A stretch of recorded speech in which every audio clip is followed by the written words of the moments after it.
प्रदेश के हरदोई जिले में गरीबी को दिए जाने वाले आवास में फर्जीवाड़ा सामने आ रहा है। यहां पर जिम्मेदार अधिकारियों की मिलीभगत के चलते गरीबों की आवास योजना भ्रष्टाचार की भेंट चढ़ गई है। मामला मुख्यमंत्री के संज्ञान में पहुंचने के बाद अब जिला प्रशासन भ्रष्टाचार में डूबे जिम्मेदार अधिकारियों पर कार्रवाई के साथ साथ गलत ढंग से बांटी गई आवास योजना में रिकवरी के लिए तैयारी में जुट गई है। जमीनी हकीकत को देखकर यह पता चलता है कि पत्र आज भी छप्पर के नीचे कच्चे मकान में गुजर बसर करने को तैयार हैं और अपात्र अपने पावर इस्तेमाल करते हुए आवास योजनाओं का लाभ ले रहे हैं। हरदोई जनपद के 5 तहसील क्षेत्र में प्रधानमंत्री आवास योजना में बंदरबाट का मामला सामने आया है। पूरे जनपद की अगर बात की जाए तो करीब 300 अपात्र लोगों को प्रधानमंत्री आवास योजना का लाभ दिया गया है। अब इस पूरे मामले की कड़ी खुलने के बाद ही दोषी अधिकारियों और अपात्र लोगों पर कार्रवाई का सिलसिला शुरू हो जाएगा। जिला प्रशासन अपात्रों से रिकवरी की शुरुआत कर रही है।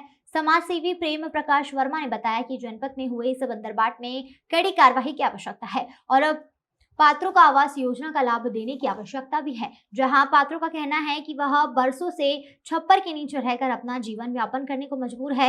उनके कच्चे मकान धीरे धीरे गिर रहे हैं और बारिश के दिनों में वह किसी अपने बच्चे के साथ में गुजर बसर करने को मजबूर है। वह शासन प्रशासन से आवास योजना का लाभ दिलाए जाने की मांग की जा रही है।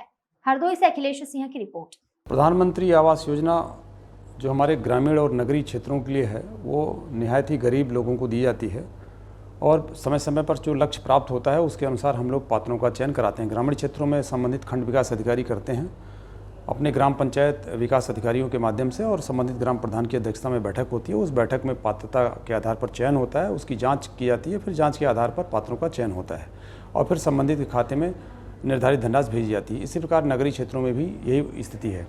कभी कभार रूटीन में लोग शिकायत करते हैं, गाँव के स्थानीय लोग, कि साहब हमें नहीं मिला, बट हमसे किसी कदाचित उनसे ज़्यादा अमीर व्यक्ति को मिल गया है। तो कभी कभार जांच में जब शिकायतें मिलती हैं, कोई अपात्र व्यक्ति पाया गया, तो उसके खिलाफ हम लोग कार्रवाई भी करते हैं। जो जांच करता हमारा अधिकारी होता है और जो पात्र होता है उसको हम लोग अपात्र को काट करके पात्रता के आधार पर उस व्यक्ति को आवास दिलाने का प्रयास भी करते हैं। बट ऐसा कोई बल्क में नहीं है कि किसी गाँव क्षेत्र में या किसी ब्लॉक में या किसी एरिया में कोई बहुत बड़ी ऐसी घटना हुई, ऐसा कुछ भी नहीं है जिले में। हरदोई में पीएम आवास जो दिए गए हैं, जिसमें 300 के लगभग जो है कि अपात्रों को जो है आवास दे दिए गए हैं, जिनके पास ट्रैक्टर हैं, ट्राली हैं और उनके पास पहले से पर्याप्त जो है कि मकान बने हुए हैं। उनको एक एक बार नहीं, दो दो बार उनको जो है उपलब्ध करा दिए गए हैं। जिनके पास ज़रूरत है, जिनके पास छप्पर है, उनके पास छत नहीं है, जिनके पास छप्पर है उनके लिए अभी भी जो है कि उनको आवास नहीं मुहैया कराया गया है। इसमें पूरी तरीके से जो है प्रशासन और लगे होकर के इसमें जो है कि धांधली बड़े पैमाने से हुई है। मेरी ये प्रशासन से और मुख्यमंत्री से ये मांग है कि पूरी तरीके से इसकी जांच करके जो जिन लोगों को जो है घपलेबाजी की गई है उनको जो है कि उनकी रिकवरी करा करके उन पर कड़ी कार्रवाई की जाए, जैसे दोबारा जो है कि जिन लोगों को छत नहीं है, जिनको मिलना चाहिए था पीएम आवास, उनको उपलब्ध कराया जाए। यही मैं पीएम से जो है कि जो एक प्रधानमंत्री से और जो है कि मुख्यमंत्री से हम जो है कि अनुरोध कर रहे हैं कि उनकी जाँच करा करके उन लोगों को जिन लोगों को ज़रूरतमंद लोगों को ज़रूरत थी, आवास चाहिए थे, उन लोगों को उपलब्ध कराया जाए। यही हम मांग करते हैं। प्रेम प्रकाश वर्मा, समाज सेवी। नहीं, अभी मुझे नहीं मिला है। हम छप्पर पड़े हैं। हम अपने बच्चों को जैसे बचाते हैं वैसे हम जानते हैं कैसे बचाते हैं। मेरे घर में पानी भर जाता है, ऊंचना होता है और मुझे आवास नहीं मिल रहा है। मुझे यही दरख्वास्त है कि मुझे आवास दें, क्योंकि बच्चे मेरे बहुत तकलीफ में रहते हैं। क्या नाम है तुम्हारा? किरण।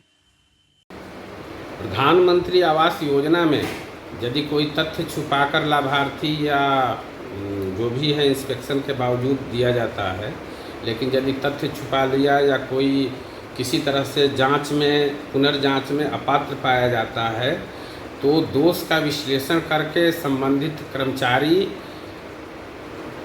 पर वसूली आदेश और कार्रवाइयाँ भी की जाती हैं। जनपद हरदोई में प्रत्येक सप्ताह बुधवार को सायं में सीडीओ साहब की अध्यक्षता में कितने वसूली हुए, किस पर क्या कार्रवाई हुई, समीक्षा होती है। इस पर एफआईआर भी दर्ज कराए गए हैं, जहां यदि उस तरह के केसेज पाए गए हैं तो, और प्रत्येक महीने मंथली जो है वो जिलाधिकारी महोदय के यहाँ से और DPRO के साहब के यहाँ से, दोनों जगह से जो भी संबंधित कर्मचारी हैं नियमानुसार मासिक किस्तों में वसूली की जाती है। सर कुल कितने आवास पाए गए हैं ऐसे? और ये शुरू से ही आपके जब से योजना संचालित है आवास में, अब तक कम्युलेटिव 300 आवास हरदोई जनपद में ये थे और सब पर जितने हैं उसमें वसूली हुई है। एवं जो ज़्यादा कर्मचारी जिसमें वसूली नियमानुसार जहां करने का है, वहां वेतन से किस्तों में वसूली हो रही है।